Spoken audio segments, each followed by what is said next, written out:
Hello. My name is Hannah Foley, and I am a member of the United States Society for AAC Awareness Committee. Today, I'm here to talk about AAC in higher education. Every person has the right to education, including college education. With college comes a whole new set of challenges. Please keep in mind that I will be drawing on my personal experience today, and everyone has different experiences.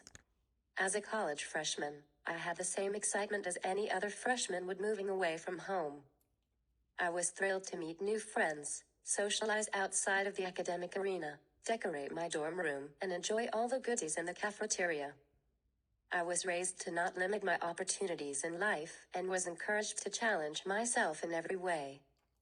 I acknowledge my differences, but fully embrace them and love life to its fullest. So off I went. The move-in was fun and the room was amazing. My brothers thought that my mom was a freak, but soon realized that she was merely trying to make sure that I had absolutely everything that I needed and to make me feel at home. When it came time for my parents to leave and return home, I completely fell apart. I was terrified. How was I going to do this? I know my limitations and am fully aware that I need help to eat, drink, bathe, toilet, and brush my teeth.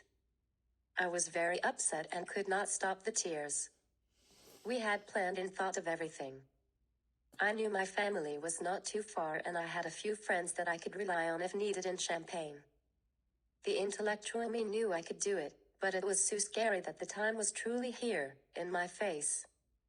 No more planning. It was time to activate that plan. I had broken out of the cocoon. Now, I chose this school because of its academic reputation and its renowned supportive program for students with disabilities. When my parents left and went home, my wild journey began. As much as I wanted to get back in the car with my parents to go back home, I pushed myself out of my comfort zone throughout my college career, and I continue to do so today, which has made me grow and achieve the accomplishments that I have. College pushed me out of my comfort zone at first in terms of using AAC, but after the first few weeks, I realized that I could handle whatever life throws at me because I was surrounded by all of these other students who had physical disabilities, but didn't have a communication disorder. So why couldn't I do the same? Why should it matter that I use AAC? I was the only student out of 45,000 who used AAC, but why should that deter me from getting a quality education? How about getting a job? And having friends? I stand in front of you today and tell you that it doesn't. It may present some extra challenges, but certainly does not hinder people from leading a full life. Instead, it does the opposite. Your children need the proper support and opportunities so they can reach their fullest potential. This is not going to happen overnight and without support, but it will happen over time with support and a dedicated team of people who encourage them every step of the way. Pushing real and especially perceived boundaries is key to growth and achievement of an individual's highest potential. The struggles were real. I now had to hire, fire, schedule, and manage my own personal assistants and train them to care for me how I wanted to be cared for. Something that I never had to think about before, as it was always just done for me. Imagine not being able to care for yourself, but now add on a communication disorder and not being able to tell your caregivers what your expectations and needs are with your own voice. That was frustrating and scary for me, in addition to the person whom I asked to help with my care. Challenges like describing equipment and how it functions. Describing how to help me get up, get dressed, toilet, fed, and teeth brushed so I could get to class all with a communication device was very difficult, to say the least. Not to mention the extra time I had to dedicate to doing homework, as I only used one knuckle to type everything, including those 20-page papers, as well as the time I had to dedicate to managing my staff of personal assistants. I used very rigorous time management strategies and of course some very late nights, which proved to be instrumental to my success. Most of the personal attendants were nice, patient, and willing to learn. These are special people. Opposingly, I learned that not all attendants are cut from the same cloth. I had someone drop me on the floor, quit after our first meeting, not show up to get me out of bed there for missing an exam. Not to mention the numerous Friday and Saturday nights struggling to get someone to help me get in bed. These are the awful times. These are the nightmares that terrified me about living away from home. This improved as I learned and became more skillful as a manager. I grew more proficient in using my AAC device to express my needs and wants. Multimodal communication has been key to my success, as I use written communication on physical pieces of paper to explain to my new personal assistants how to get me out of bed and into my chair so that I can use my iPad to tell them what else I need them to do after I get dressed. I also use social media to supplement my use of traditional AAC to extend communication beyond face-to-face for various purposes and reasons.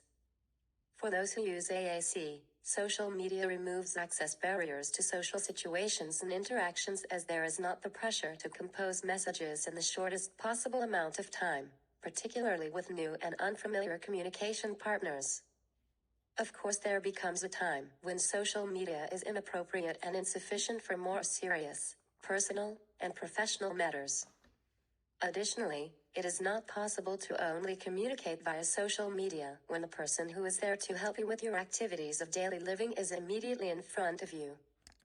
Thus, I had to develop alternative communication strategies, such as typing very detailed directions on how to get me out of bed in the morning, to effectively communicate with my personal assistants. I learned to be very choosy about who I hired. I interviewed people first and never hesitated to not hire someone that I didn't think was a good fit for me. I went on to hire a dream team every semester and was envied by my peers for this achievement. By senior year, I wanted the full college experience and decided to move out of the Beckwith program and into an apartment off campus. I made a bad choice and roommates, but this is all part of the college and life learning process that we all experience during college. I was able to independently hire and manage a reliable team of personal assistants that made sure that I was cared for, fed, bathed, was able to go grocery shopping, and get my laundry done.